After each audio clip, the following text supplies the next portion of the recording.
사람이 살다 보면 늘 편안하고 좋은 일만 생기면 좋겠는데 원치 않는 일들이 사업장에도 가정에도 자녀들에게도 직장에도 일어납니다. 그때 우리는 어떤 자세를 취하느냐가 대단히 중요합니다. 그래서 어떤 사람을 친구를 찾아가거나 의사를 찾아가거나 어떤 사람은 권력자를 찾아갑니다마는 오늘 우리 인생은 절망적일 때 전능하신 하나님을 만나라. 할렐루야. 전능하신 하나님을 만나면 우리 인생의 답은 하나님 안에 있는 줄로 믿습니다. 성경에는 그런 이야기들을 쫙 나열해 놨습니다. 그 이런 이야기를 쭉 하면서 그 속에, 그 이야기 속에 일하시는 하나님을 만나는 게 성경입니다. 자, 성경 1절을 우리가 오늘 저녁에 보겠습니다. 시작. 아브라함이 99세 때 여호와께서 아브라함에게 나타나서 그에게 이르시되 나는 전능하신 하나님이라 너는 내 앞에서 행하여 완전하라. 자, 성경을 보십시오. 지금 아브라함의 나이는 99세다를 소개합니다. 여러분, 이 본문을 통해서 발견하는 것은 아브라함이 이 아들, 자식을 기대할 수 있는 나이는 아니라는 거죠. 99세면. 아브라함이 이스마엘을 낳을 때도 아이를 낳기 힘들다고 첩을 통해서 아이를 낳은 것입니다.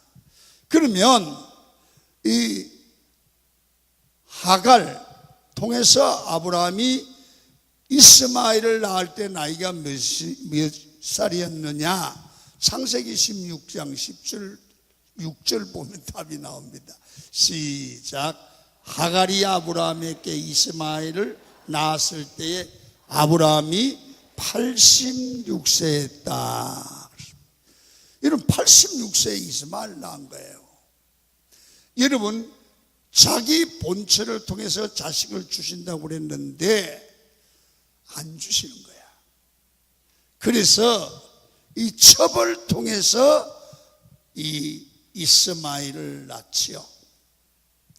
자, 그러면 99세면 여러분 지금 13년이 지났어요. 이스마엘이 태어나고 13년이 지나도록 아이가 없는 거예요.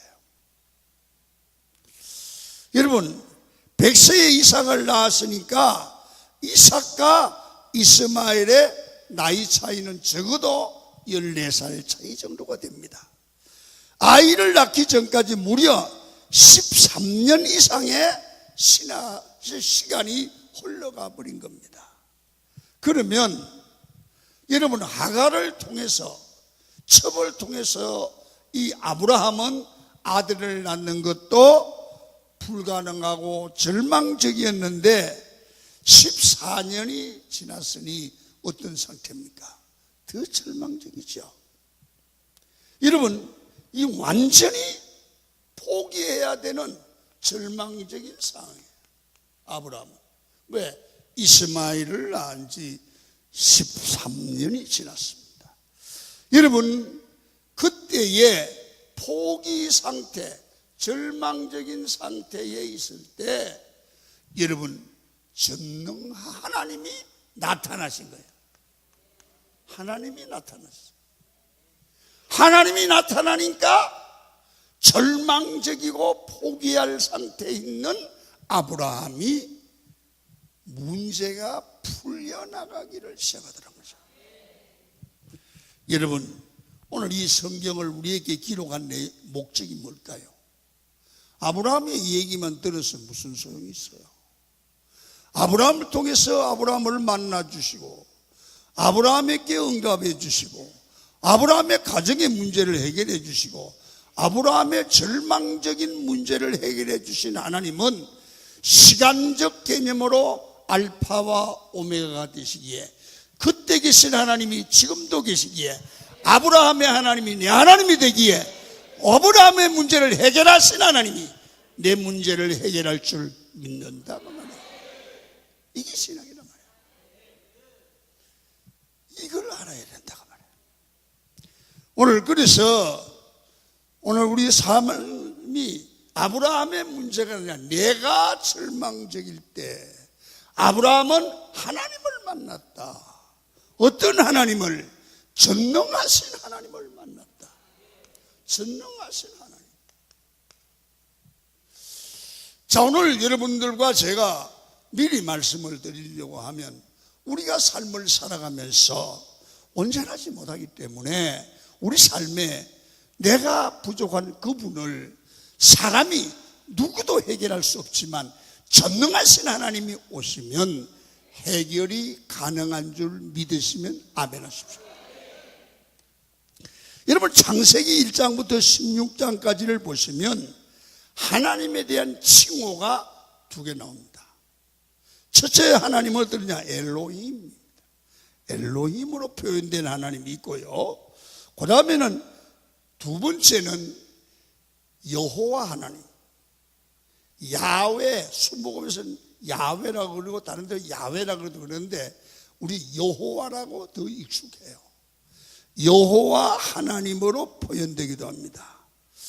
여러분 세 번째 하나님의 이름을 표현했는데 오늘 보면 17장입니다.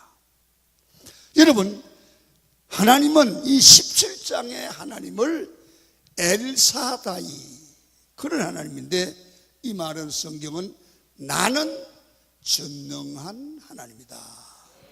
따라합니다. 나는 전능한 하나님이다. 여러분 오늘 성경을 자세히 묵상을 하면서 보면 이렇습니다. 아브라함을 가장 큰 절망 속에 몰아넣고 난 다음에 하나님께서 어떤 하나님이라고 소개하느냐면 야 아브라함아 100세에 너희는 절망이 되지. 야 나는 너의 모든 절망적인 문제를 풀어갈 전능한 하나님이다. 전능한 하나님이다. 오늘 이 하나님을 소개받는 여러분 오늘 가정의 문제 어떤 삶의 문제를 가지고 어떻게 하면 좋을까 고민하고 힘들어하시는 그분들의 그 문제를 이 하나님의 말씀에다가 이 접목시키는 거예요. 접목. 하나님은 아브라함의 100세의 아들을 낳게 하는 절망 상태를 해결하신 하나님은 내 문제도 전능하신 하나님이 해결할 수 있다. 그렇게 성경의 이야기를 내 얘기로 받아야 된다.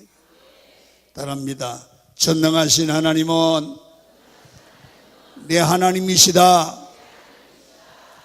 여러분 100세의 도화기를 줄 수 있는 하나님, 절망적인 상황 가운데 희망을 주실 수 있는 하나님, 답을 주시는 하나님, 바로 엘사다의 하나님, 전능하신 하나님인 줄 믿으시면 아멘 하시기를 바랍니다.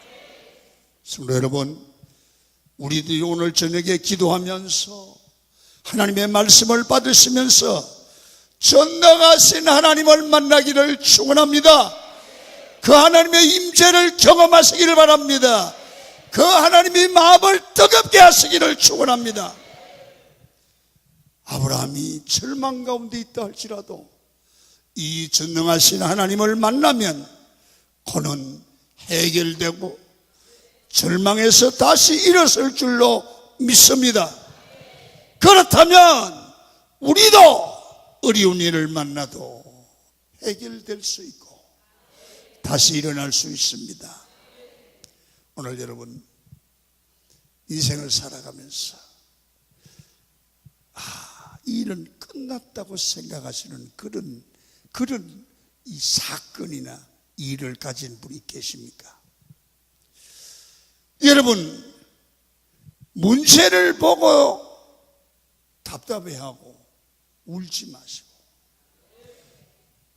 아브라함에게 나타난 엘사다이 하나님, 전능하신 하나님이 내 하나님을 민주를 믿으시고 그 하나님을 만나기를 축원합니다.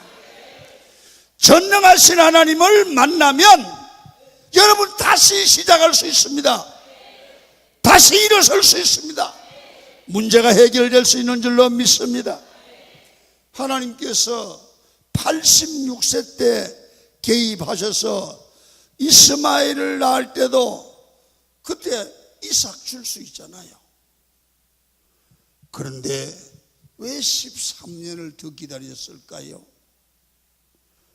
여러분, 전능하신 하나님으로 13년 후를 기다리고 나타나서 야, 내가 엘사다의 하나님이야, 전능하신 하나님이야, 네 문제를 해결할 수 있는 하나님이야, 그러고 자기를 밝히면서 아브라함에게 나타났거든요.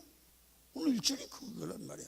야, 아브라함아, 내가 100세의 아들 준다고 그랬잖아. 그런데 나는 지금까지 안 줬으면 나는 그거 할 수 있는 하나님이야, 약속을 지킬 수 있는 하나님이야, 그 말이거든요. 왜 그랬을까요? 저 아브라함을 절망하게 만든 거 아닐까요? 힘이 빠지게 한 거 아닐까요? 왜요? 그래야지 내가 내 힘으로 되어진 아들 이삭이 아니고 전적으로 하나님의 은혜요, 하나님의 능력으로 됐다고 믿으시는 거야. 여러분, 하나님은 완전 절망, 완전 포기 상태에 있는 아브라함을 찾아오셨어. 내가 너를 도울 수 있는, 네 절망의 문제를 포기할 수 있는 엘사다이, 전능하신 하나님이다. 이렇게 말해줄 때 아브라함이 아이고 하나님, 이거 뭐 안 도와줬어도 돼요, 내가 놓으면 돼요, 그건 안 되잖아요. 여러분, 우리 인생도 마찬가지예요. 하나님께 우리와 인격적인 만남을 통하여 바로는 때로는 바닥에 내려가고 절망하여 완전히 의지할 곳이 없는 그런 절망적 상황으로 나를 몰아갈 때가 있습니다. 그런데 놀라운 사실은 그때에 그 절망적인 상황에 포기했을 때, 홍해가 가로막혔을 때 홍해를 가르는 전능하신 하나님이 만나주셨단 말이에요. 만나니까 해결됐단 말이에요. 다니엘을 보십시오. 여러분, 하나님께서 다니엘이 사자굴에 성경대로 산다고 했구만 사자굴에 들어가는 거예요. 그럼 우리 생각 같으면 어때요? 아이고, 하나님이 살아계시면 그렇게 잘 믿는 다니엘을 왜 사자굴에 들어가게 해요? 그게 맞잖아요. 그런데 더 절망적이도록 사자굴에 들어가게 하는 거예요. 그런데 사자굴에 들어간 거기서 전능하신 하나님이 일을 하시니까 사자의 입이 막혔어요.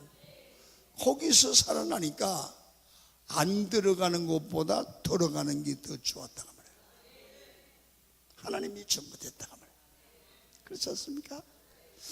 여러분, 다니엘의 세 친구 사드락, 메삭, 아벳느고를 보십시오. 풀무불에 던져지고 불 속에 던져지는 것입니다. 완전히 절망 가운데 불에 타 죽는다고 생각하는 그때 전능하신 하나님을 만나요. 전능하신 하나님을 만나요. 사드락, 메삭, 아벳느고를 불에 던져넣는 포졸이 타서 죽어요. 그런데 세 사람 몰랐는데 네 사람이 이 풀무불 속에서 저 평화로운 모습으로 이 스텝을 밟으면서 뭐라고 하느냐, 나의 등 뒤에서 나를 도우시는 그때 찬송이 있었을까? 막 그런 식으로 편안히 걸었다는 말이에요. 여러분, 그때서 누가 봐도 전능하신 하나님이 일하신다. 나는요, 이런 성경을 보고 설교를 준비하고 묵상하다 보면, 이렇게 예수 믿으면, 이런 하나님을 믿으면 예수 믿는 게 얼마나 재미있을까? 할렐루야. 예수 믿기 정말 재미있지 않을까요? 별로 감이 없습니까? 여러분, 그렇게 믿으시기를 축원합니다. 이스라엘 백성들이 애굽 땅에서 나오는데 그 당시에는 애굽이 최고의 강대국이었습니다. 자기 모르는 애굽에서 나올 수 없는 완전한 절망의 상태입니다. 여러분, 이스라엘 백성들이 스스로 자기 힘으로 절대로 애굽을 나올 수가 없습니다. 그때 누가 나타납니까? 엘사다의 하나님, 전능하신 하나님께서 모세를 보내시고 10가지 재앙을 보여주시고 바로를 치시니까 이스라엘 백성을 건져냈습니다.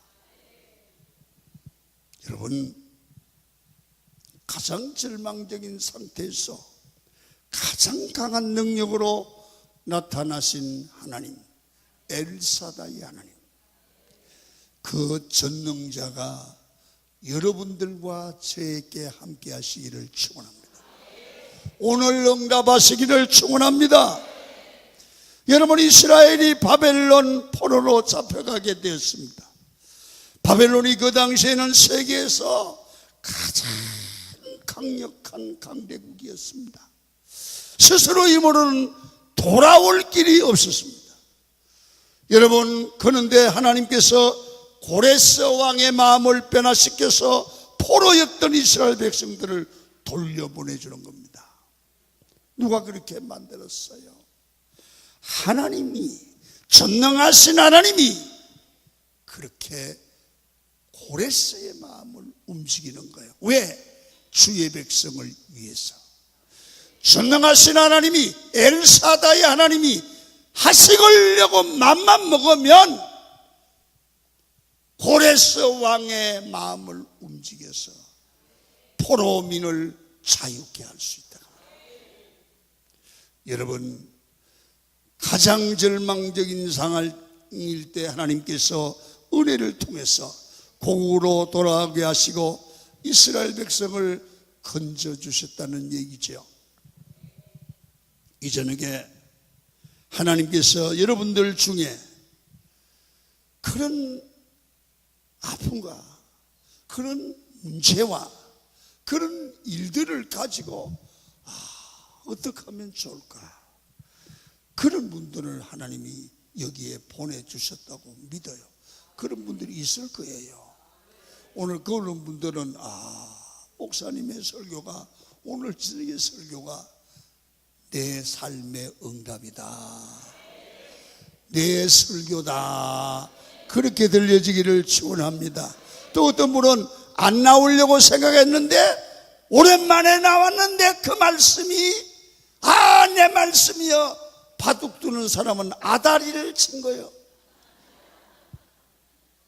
그렇잖아요. 말씀에 아다리를 치는 거예요. 여러분, 엘사다의 하나님, 전능하신 하나님이 오늘 말씀을 통하여 내게 다가오는 줄로 믿습니다. 그 하나님이 믿어지기를 축원합니다. 여러분, 지금 삶이 힘듭니까? 답답합니까? 여러분, 전능하신 하나님을 만나면 길이 열리는 줄 믿으시기를 축원합니다. 내 힘으로 노력하다가 이제 길은 없다고 생각이 들 때 하나님이, 전능하신 하나님이 새로운 길을 열어주시고 함께 해주시면 됩니다. 절망을 미리 하지 마십시오. 여러분, 질병 가운데 계신 분도 있으십니까? 감기, 몸살, 콧물 좀 나오고 좀 가렵고 이런 것 말고 생강만 삶아 먹어도 남는 감기 말고, 여러분 도저히 치료가 안 되는, 의사가 포기한, 바닥까지 희망이 떨어진 그런 경우, 오늘 저녁에 전능하신 하나님 엘사다이 하나님을 만나면 해결될 줄 믿습니다. 믿으시면 두 손 들고 아멘. 나의 등 뒤에서 나를 도우시는 주, 나의 인생 길에서 지치고 곤하여매 매일 싶을 때 나를 밀어주시네. 일어나 걸어라, 주가 새 힘을 주리니. 일어나 걸어라, 주 너를 도우리. 아멘. 여러분, 우리가요 신앙생활하면서 우리 사람들의 삶의 문제가 있을 때, 여러분 교회에 오셔서 말씀을 들으시거나 성경을 볼 때 어쩌면 꼭 그 삶의 문제를 해결하는 답이 되는 말씀이 마음에 확 다가올 때가 있어요. 그래서 요 말씀을 뭐냐 하면 내 문제를 요리하는 능력의 말씀이야. 할렐루야. 늘 주일 예배 드릴 때마다 이 말씀이 들리면 좋지만, 그래도 마음을 열고 정말 집중해서 설교를 드리고 예배를 드리면 반드시 그 예배마다 내게 주는 말씀이 있어요. 다는 아니라도 있어요. 그 말씀을 잡기를 축원합니다. 이번에 우리 기도원에서 몇 사람, 많이 한 40-50명 그렇게 집회를 했지만, 제가 몇 분에게 문자를 받았어요. 목사님, 내가 인생을 이런 일로 포기하려고 그랬는데 말씀 듣는 동에 답이 왔어요. 그래서 내가 힘을 얻고 다시 일어나려고 그래요. 그게 바로 응답이 아니겠어요? 그게 전능하신 하나님의 응답이에요. 여러분, 어떤 절망과 위기 가운데 지금 계시는 분이 계시면 아브라함이 만났던 전능하신 하나님을 오늘 저녁에 만나기를 축복합니다. 반드시 길이 열리게 될 줄로 믿습니다. 결국 기독교 복음이 무엇입니까? 절망 가운데 있는 백성들에게 전능하신 하나님이 오늘도 일하시는 것이 교회고, 그래서 교회는 종교가 아니라 살아계신 하나님을 만나는 것이 생명 있는 교회라 그 말이에요. 여러분, 허물과 죄로 죽었던 소망 없던 우리에게 전능하신 하나님이 오셔서 매일 매 시간 우리를 건져주시는 줄로 믿습니다. 그 전능하신 하나님을 매일 만나고 그 하나님의 역사를 믿고 그 하나님의 인도를 따르는 삶을 신앙생활이고 바른 믿음 생활이라고 합니다. 그때부터 능력이 나타나는 거예요. 전능하신 하나님을 매일 만나서 승리하기를 원하시면 아멘 하시길 바랍니다. 자, 그러면 전능하신 하나님이 이 아브라함에게 응답을 주시고 문제를 풀어준다고 약속을 하시면서 아브라함에게 요구하는 게 있어요. 그냥 하는 게 아니라 반드시 너 이렇게 해라. 그렇게 요구하는 게 있어요. 우리 그걸 알아야 돼요. 우리가 응답을 받을 때 기도하라고 그러잖아요. 하나님이 요구하는 건 기도잖아요. 너희가 11조를 드리라고 그러잖아요. 우리 그걸 알아야 되거든요. 자, 그러면 1절을 다시 한번 읽겠습니다. 시작. 나는 전능한 하나님이라 너는 내 앞에서 행하여 완전하라. 내 앞에서 행하여 완전하라. 누구에게? 엘사다이 하나님, 전능하신 하나님, 너 하나님 앞에서 완전하게 행하라. 여러분, 어떻게 죄인인 불완전한 우리가 완전해질 수 있습니까? 여러분, 완전해지라는 이 말씀, 성경이 오늘 우리에게 주는 완전해지라. 누구 앞에서? 하나님 앞에서 완전해라. 이거 잘 묵상을 해야 됩니다. 완전해지라. 인간이 완전해질 수 있을까? 여러분 봐요. 완전해지라는 말은 완벽해지라는 말은 아니에요. 여러분, 이 말을 우리가 잘 이해를 하면 이런 말이에요. 완전하라는 말은 따라합니다. 주님 앞에서, 주님 안에서 자라가라는 것이다. 주님 안에서 늘 신앙 안에서 자라가는 겁니다. 예를 들면 예수 그리스도를 알고 하나님을 아는 것이 자라가는 거예요. 어제보다 오늘, 오늘보다 내일 자라가는 거예요. 그래서 매일 성숙해지고 매일 나아지고 완전을 향하여 나가라는 겁니다. 여러분, 우리 성도들을 신앙을 보면 늘 현상 유지하는 교인이 있어요. 어떤 분들은 늘 추락하는 성도도 있어요. 어떤 사람은 올라가는 성도 있어요. 늘 완전해지라는 건 현재에서 올라가는 거예요. 여러분, 이 셋 중에 하나잖아요.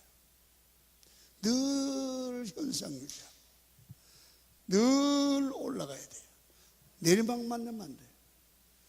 여러분, 이거 생각 없이 살지만 이 하나님 앞에는 다 체크가 되는 거라. 할렐루야. 자, 마태복음 5장 48절 한 절 읽겠습니다. 시작. 하늘에 계신 너희 아버지의 온전하심과 같이 너희도 온전하라. 이 말씀 뭔지 아세요? 하나님을 바라보고 예수님의 온전함까지 다 자라가려고 애를 쓰라는 거예요. 어제보다는 오늘이 좀 낫고 오늘보다는 내일이 낫고. 오늘 설교를 듣는 여러분, 예수는요 목사님 때문에 믿어주는 거 아니고 전도사님 때문에 믿어주는 거 아니고 교회 때문에 믿어주는 게 아니고 아내 때문에 남편 때문에 믿어주는 게 아니라 내가 사는 거예요. 할렐루야. 내 믿음은 내가 알아서 관리해야 돼요. 그래서 하나님을 바라보고 온전함까지 자라가는 겁니다. 이 자라가는 능력은 어디서 옵니까? 성령 안에 있습니다. 성령이 지혜를 주시고 성령이 알아가게 하고 성령이 우리에게 힘을 주시면 우리 믿음이 부쩍부쩍 자라고 있습니다. 그리스도의 형상을 이룰 수 있습니다. 여러분, 많은 분들이 신앙생활이 어렵다고 하지 않습니까, 여러분? 그런데 우리가 예수 믿잖아요. 하나님을 확실히 믿으면 어렵지 않습니다. 왜냐하면 하나님이 하라는 거 하면 돼요. 주일날 교회 나오면 돼요. 안 나오려니까 이유가 많아요. 11조 드리려면 드리고 오면 돼. 안 드리려는 게 이유가 많아요. 여러분, 우상숭배 하지 마라. 안 하면 돼요. 그것까지 꼭 해야 돼요? 아멘입니까? 안 하면 되잖아. 그냥 안 하면 돼요. 그냥. 그리고 싸움하지 말라면 안 하면 되지. 뭘 싸워. 그러니까 하나님을 경외하라. 경외하면 돼요. 기도하라. 기도하면 돼요. 새벽기도 나오라 하면 돼요. 안 나오려니까 피곤하고 잠들. 여러분요,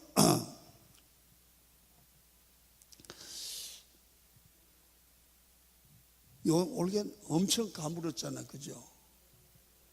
그런데 배추가 다 죽었어. 그래서 김치 담을 게 없어. 그런데 김치가 금치여. 근데 어떤 슈퍼에 배추 한 폭이 8,000원 가는 걸 4,500원에 판다고 광고를 붙였어. 근데 이 부흥의 광고를 보고도 안 나오는데 아파트 큰 아줌마들이 새벽 4시부터 줄을 쫙 선착순 5포기 준다는데 그거 5포기 살려고 줄 서 있어. 근데 그 5포기면요 8,000원짜리를 4,500원에 주면 3,500원이 덕을 봐. 3,500 곱하기 5포기면 수학을 잘 못하나 봐. 17,500원이야. 17,500원 번다는 믿음이 기다리고 있는 거야. 17,500원 이익 보는 거야. 근데 그 줄 중간쯤에 그 옆에 교회 권사님 1년 동안 한 번도 새벽기도 안 하는 권사님이 나와요. 물어볼게요. 그 권사님 새벽기도도 나올 가능성이 있을까 없을까? 있어요. 여러분, 이런 동네에는 아줌마들에게 새벽기도 나오는 사람에게 하루 저녁에 아침에 2만 원씩 준다. 나와 안 나와? 엄청 나와. 엄청 나와. 엄청 나와. 물어볼게. 남의 얘기하자. 우리 같으면 나오겠어 안 나오겠어? 2만 원 벌어 나오지. 이 지금 큰 소리 친 사람은 안주도 나오는 사람이야. 안 나오는 분은 얘기 안 했어.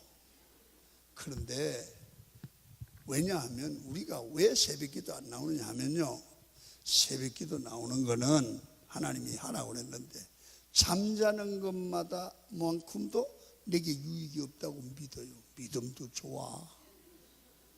새벽기도 나오면 건강에도 좋고 기도하는 거 응답이 되고 사업장에 장사태 종일 앉아있는 것보다 기도하는 게 더 유익이다.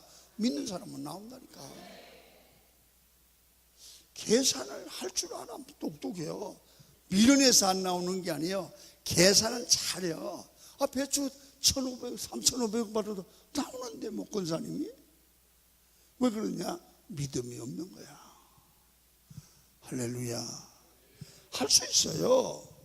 그래서 여러분, 우리가 어렵다고 생각하는 것은 내가 온전히 하나님의 말씀이나 하나님을 믿지 못하거나 믿지 못하기 때문에 말씀에 순종하는 능력이 없는 거예요. 여러분, 내가 정말로 하나님을 믿는다면, 살아계신 하나님을 믿는다면, 그의 말씀이 진짜임을 믿는다면 순종하는 편이 안 하는 쪽보다 나은 거야. 분명하잖아요. 여러분, 목사님 그거 아니에요. 그래서 어떻게 하다 보니까 안 나오는 거지. 맞아요. 그것도. 여러분, 오늘 저녁에 이 말씀을 하나님이 나를 권면하시는, 권고하시는 말씀으로 주의 음성으로 돌리기를 축원합니다. 여러분, 우리의 삶에서 주의 말씀을 믿고 순종하는 것을 우선순위로 둘 수 있겠느냐 말이에요. 여러분, 우리가 순종하는데 반드시 이를 악물고 억지로 그대로 지키려고 몸부림을 치는 것은 순종이 아닙니다. 정말 순종은 하나님의 말씀대로 순종하는 게 기쁨이고 즐거움이 되기를 축원합니다. 그게 믿음이에요. 11조 억지로 하는 게 아니에요. 11조는 신앙 고백입니다. 자발적인 헌신입니다. 살아계신 하나님을 믿고 그 은혜를 경험하면 뭐든지 주의 말씀이 지키는 게 순종하는 게 신앙의 차원이 있는 거예요. 여러분, 그게 안 된다는 건 뭐예요? 그게 안 된다는 건 뭐예요? 하나님에 대한 믿음이 없다는 겁니다. 그래서 우리 신앙은 여러 가지 모양으로 자라가야 돼요. 어떻게 해요? 하나님의 주님의 형상까지 자라가야 돼요. 기도도 더 자라가야 되고 순종생활도 자라가고 완전해져야 돼요. 그 믿음이 자꾸 완전해질수록 그 사람은 하나님과의 관계가 좋아지고 전능하신 하나님을 체험하게 될 줄로 믿습니다. 그 다음에 또 하나는, 요거 이제 또 하나가 있는데 뭐냐 하면, 오늘 성경은 너희는 하나님 앞에서 완전하라 그랬어요. 하나님 앞에서라는 겁니다. 하나님 앞에서 완전하라고 그랬잖아요. 이게 완전하라. 여러분, 자라가는데 어떻게 하냐? 하나님 앞에서 살아가라. 여러분, 오늘 우리가 막 완전하려고 발부둥 치는 것이 아니라 자동스럽게 하나님 앞에서 내가 바른가, 그런 생각을 하면 하나님 앞에 바로 살려고 하는 믿음 하나만 있으면 주의 말씀을 지키는 게 그냥 되어지는 거지 억지로 하는 게 아니라는 거죠. 아멘입니까? 여러분, 이렇게 생각하면 돼요. 목자와 양의 관계를 보시면 알아야 돼요. 양이 살 수 있는 유일한 방법은 목자를 보고 양이 계산할 필요 없어요. 양을 믿고 그냥 따라가는 거예요. 양을 믿고 따라가면 목자는 잔잔한 물가로 푸른 초장으로 끌고 갈 줄 믿는 거야. 봐요, 양이. 목자, 내가 따라가면 돼? 믿어도 되는 기요? 이런 양이 어디 있어요? 진짜 인도해 줄까? 그런 양도 없어요. 양은요, 당연히 목자를 믿고 따라가는 거예요. 당연히 가면 최고로 인도할 줄 믿는 거야. 우리는 여호와는 우리의 목자, 하나님은 예수는 목자, 우리는 그의 기르시는 양. 그래, 우리는 그냥 주님이 우리를 사랑하고 독생자를 주기까지 사랑했기 때문에 그를 믿고 따라가면 될 줄로 믿어요. 따라가면 돼요. 그게 신앙이에요. 그래서 신앙생활은 어렵지 않습니다. 정말 제가 설명하면 이해하겠습니까? 양이 목자를 믿고 따라가면 좋은 일이 있는 것처럼 우리는 우리의 목자이신 주님을 믿고 따라가는 거예요. 뭐 계산하지 말고 이거 할까요? 물을지 말아. 그냥 여기로 가라면 따라가고 저리로 가라면 따라가고 먹으라면 먹고 물 먹으라면 동물이요. 물을 필요 없어. 그냥 동물은 안 데리고 와. 독한 먹으면 죽는 물은 안 데리고 와. 하나님이 목자가 책임지듯 우리 인생을 책임지시는 분이 주님이라는 겁니다. 할렐루야. 그래서 우리가 완전해지는 비결이 뭐냐? 여러분, 하나님 앞에서 행하는 겁니다. 하나님 앞에서. 여러분, 하나님 앞에서가 뭡니까? 여러분, 우리가 이 기독교에서 가장 많이 강조하고 우리가 신학교 다닐 때, 우리 신학교 다닐 때 강조된 문제가 코람데오랍니다. 코람데오.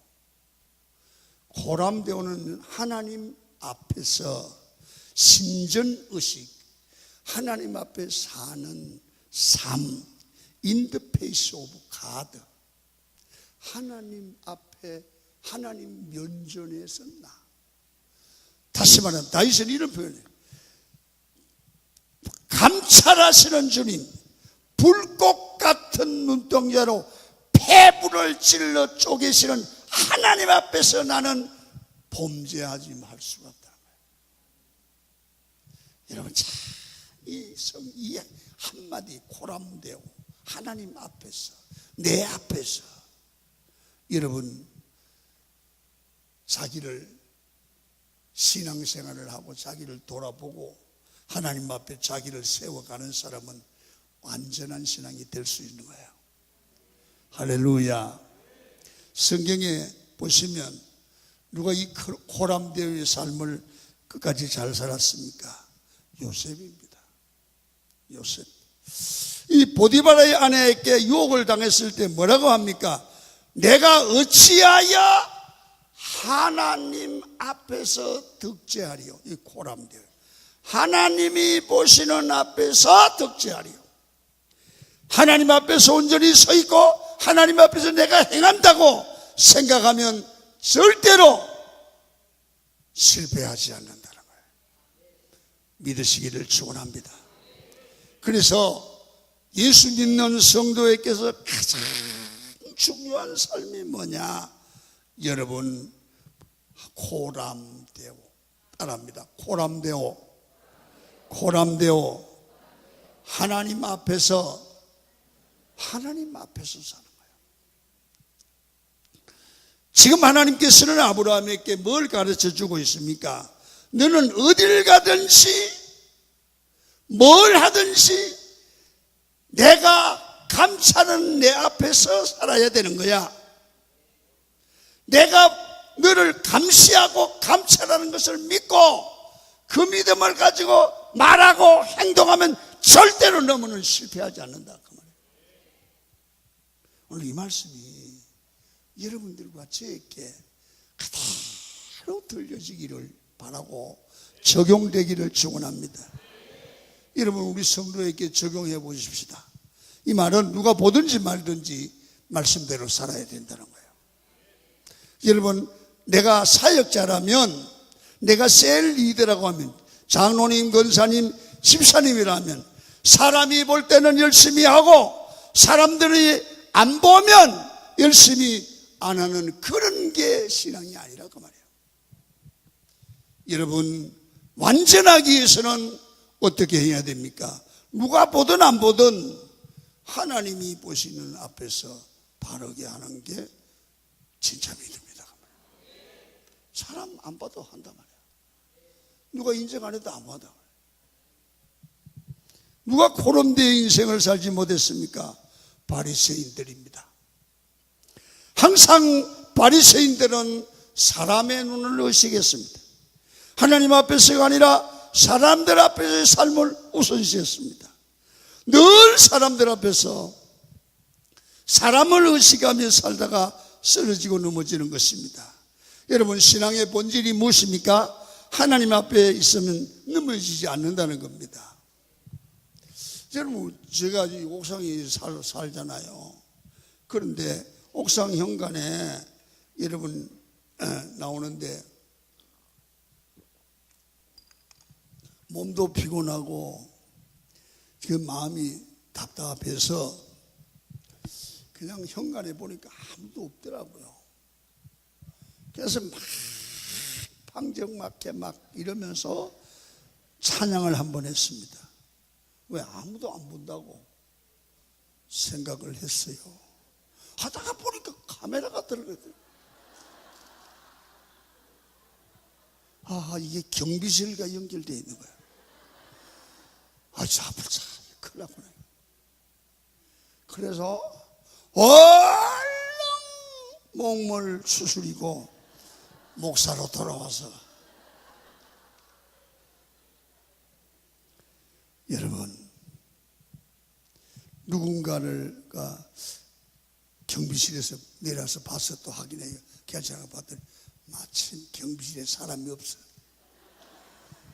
그림을 보니까 나 춤추던 그곳이 그대로 나오는 거야. 경비실에 사람이 없어서 다행이지, 그걸 경비가 집사님이 봤다면 얼마나 웃었겠어. 얼마나 웃었겠어. 그 다음부터는 현관에 나올 때 절대 막 이러지 안 하고 저 아래서 보거든. 저 아래서 보는데 어떻게 해? 옵니다. 누가 카메라가 보니까 경건해지고 달라진다는 겁니다. 제가 지금 무슨 말을 하려고 하는지 아시겠습니까? 우리가 하나님 앞에 살아간다면 하나님이 보시는 거야. 야, 김만배 너 웃긴다. 이러면 안 된다 이거요. 하나님이 지금 나를 보고 계신다. 다 보신다. 다 듣고 계신다. 나의 앞에 계신 주님. 그럴 때 우리 삶이 누가 안 보나 흔들림이 없고, 보나 안 보나 흔들림이 없고, 사람들의 눈을 의식하지 않고 하나님의 눈을 의식합니다. 여러분, 오늘날 알고 사시고 있습니까? 우리가 밥만 먹고 바깥에 나가면 카메라가 얼마나 거리마다, 상점마다, 백화점마다 우리를 찍는지, 하루 살면 49분을 찍힌대요. 그러니까 나도 모르는데 이게 누가 막 찍는 거야, 막. 그래서 그것뿐입니까? 요새는 늦어졌는데 차들마다 블랙박스가 있어야 다 찍는 거예요. 블랙박스. 여러분, 여러분들이 거리를 지나가 보십시오. 수많은 차들 앞에마다 바짝. 그게 나를 사진 찍고 있는 거야, 지금. 어떤 사람과 두 부부가 이렇게 하는데, 남편이 운전했는데 아내가 아무 소리 안 하는 거야. 알고 보니까 이 카메라가 찍고 있는 거야. 카메라 끄고 말을 하는 거야. 그게 사진만 찍는 게 아니라 말한 거 다 녹음되는 거야. 남의 차 탈 때 조심해요. 다 조심해요. 여러분, 어떤 사람이요, 사장님이 차를 끌고 애인하고 차 속에서 데이트를 했는데 블랙박스에 다 녹음이 됐어. 근데 거기 부인이 그걸 봤어. 그게 뭔 망신을 당했겠어. 자, 왜 제가 그 얘기를 꺼냈냐 하면, 우리가 하나님 앞에 그 꼴이 될 수 있다고 말이에요. 아멘입니까? 하나님 앞에 그 꼴이 된다 말이에요. 우리가 혈기 내는 거 하나님 카메라에 찍혔어, 안 찍혔어? 죽이라 이놈아, 찍혔어, 안 찍혔어? 찍혔을 거 아니야. 어떻게 해고? 어떻게 지우냐고. 그러면요, 아찔해요. 여러분 아십시오. 하나님 앞에서 어떻게 완전해질 수 있습니까? 내가 지금 하나님 앞에 고람대오로 살아야 된다. 다시 말하면 늘 우리 속에 의식이 뭐냐면, 전능하신 하나님이 나를 보고 계신다. 하나님 앞에 완전해져야 된다. 내가 늘 조심해야 된다. 하나님 CCTV에 찍히고 있다. 그런 믿음을 잊지 않으면 말 조심, 생각 조심, 기도 생활, 헌신 생활이 바르게 될 수 있다고 말이에요. 그게 믿음입니다. 그런 생활이 완전한 삶입니다. 거기에 전능하신 하나님이 책임지는 삶이에요. 여러분, 하나님이 우리를 보고 계시는데 그게 힘이 될 때가 있습니까? 부담스러울 때가 있습니까? 언제 하나님이 나를 보고 계신다는 것이 힘이 됩니까? 내가 하나님을 믿고 의지하고 말씀에 순종하고 믿음으로 살 때 하나님과 사람 앞에 부끄러움이 없을 때 하나님이 보고 계시는 게 너무 좋은 거예요. 하나님이 내가 헌신하는 모습을 보고 사랑하는 모습을 보고 기도하는 모습을 볼 때마다 힘이 나고 더 보여주고 싶은 삶이 되는 거예요. 그러나 언제 하나님이 나를 바라보는 것이 부담스럽습니까? 부부싸움 할 때, 주일날 교회 안 나고 이마트 갔을 때, 할렐루야, 주일날 교회 안 나고 설악산 갔을 때 부담되는 거예요. 하나님이 보시는 게. 죄를 지을 때 힘들어집니다. 여러분, 우리가 신앙생활하면서 하나님 앞에 뭔가 숨길 게 있거나 부담스러운 일을 하고 나면 자꾸 구석으로 안 보이는 대로 가려고 합니다. 여러분, 죄를 지으면 어두운 것을 좋아합니다. 그래서 교회 와서도 자꾸 구석으로 숨는 성도는 조금 그럴 것 같습니다. 가지 마세요. 자꾸 구석으로 가는 사람은 왜 구석으로 갈까? 의심이 되지 않겠습니까? 여러분, 오늘도 예배에서 구석진 데나 뒤를 좋아하는 분들은 뭔가 부담스럽고 부끄러운 분들이에요. 충성을 안 했거나 지난주일 빠졌거나 오늘 아침에 새벽기도 안 나왔거나 뭐가 부담스러운 거예요. 여러분, 신앙생활에서 바른 태도는 어떻습니까? 자꾸 하나님 앞에 가까이 가려고 앞자리로 앉으려는 것도 중요합니다. 앞자리에 앉아보세요. 숨을 곳이 없어. 좋을 수도 없어, 앞자리가. 그러니까 말씀에 집중하고 예배에 집중할 수밖에 없어요. 그러므로 그 자리가 금자리가 되고요, 거기서 우리 신앙생활이 성숙해져 가요. 우리 신앙생활이 성숙하면 아브라함을 보세요. 전능하신 하나님이 책임지잖아요. 이제 말씀을 마치겠습니다. 아브라함은 아들을 낳는 문제 가운데 절망적인 상황을 만나고, 그는 그 절망적인 상황이 하나님의 전능하신 하나님을 만나는 그런 기회로 됐습니다. 하나님을 만나니까 그는 모든 문제가 풀려나고 복의 근원, 믿음의 조상으로 하나님의 기적을 체험하면서 승리하는 삶이 된 줄로 믿습니다. 오늘 저녁에도 여러분 전능하신 하나님을 만나서 승리하는 여러분이 되기를 축원합니다. 나의 등 뒤에서 한번 우리 박수 치면서 부르고 마치겠습니다.